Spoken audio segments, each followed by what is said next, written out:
Kevin tiba-tiba dari belakang gue dia bisikin, "Yo nanti emosi yang lo rasain kayak gini gini gini gini gini." Jadi mereka berdua benar-benar saling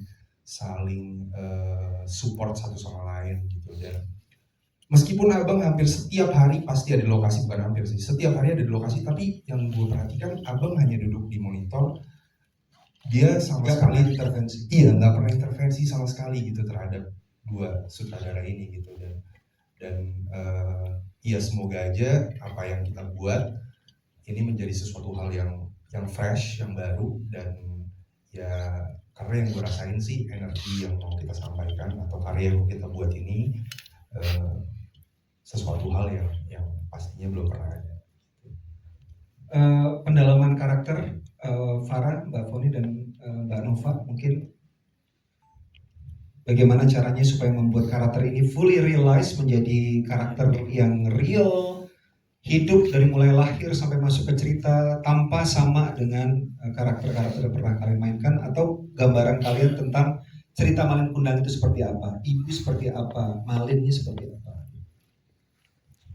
Kalau aku sih dari pertama aku tahu judul ini akan difilmkan, pasti kan kita juga tahu ya film apa cerita Malin Kundang tuh stereotip apa gitu kan yang ada. Tapi begitu aku udah baca skripnya dari awal, bahkan aku belum habis baca, aku sempat ngobrol gitu sama Mbak Pinung kayak, please tolong banget ini mau dibawa kemana sih sebenarnya cerita ini, jangan bikin gue gila di tengah jalan gini, kayak benar-benar kompleks dan mind blowing banget. Tidak ada di ekspektasiku sebelumnya akhir film ini akan bagaimana.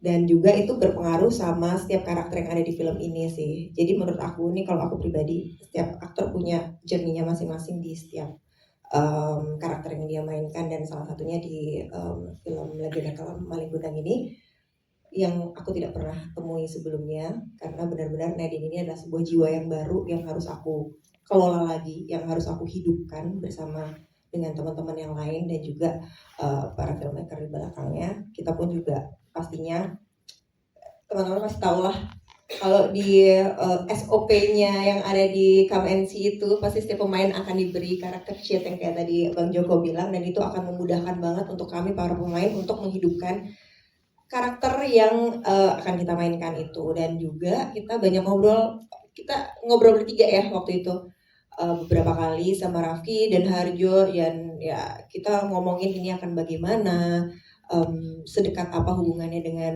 suaminya, dengan anaknya, dengan keluarga lainnya gitu. Jadi benar-benar kita kupas tuntas pas di awal sebelum akhirnya aku dan Rio bisa ngobrol juga, dan bisa ada beberapa adegan yang memang harus kita latih dan harus sesuai dengan kenyamanan kita masing-masing gitu. Dan itu membuat aku pribadi lebih mudah untuk untuk menghidupkan karakter Nadine ini gitu.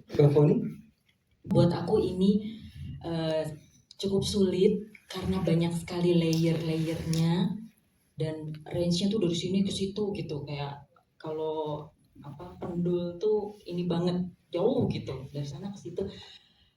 Karakter sheet pasti sangat membantu. Jadi aku nggak kemana-mana gitu ininya